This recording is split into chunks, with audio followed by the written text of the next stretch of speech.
Na čelu svečano-petke grb policije Republike Srpske, komandir nositeljima blok 17.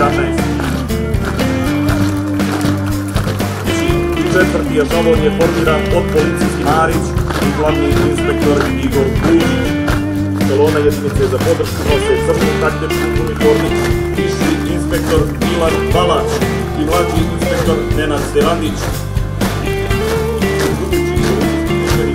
Ministarstvo unutrašnjih poslova Republike Srpske. Na čelu ešalona je glavni inspektor Nenad Klincov, specijalizovana službena motorna vozila se marke Volkswagen i specijalno antiterorističke jedinice.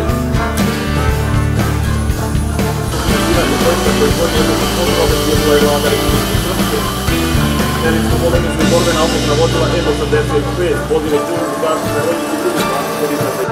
U svom sastavu brigadu 40 ratnih zastava jedinica vojske i policije Republike Srpske, Srpska,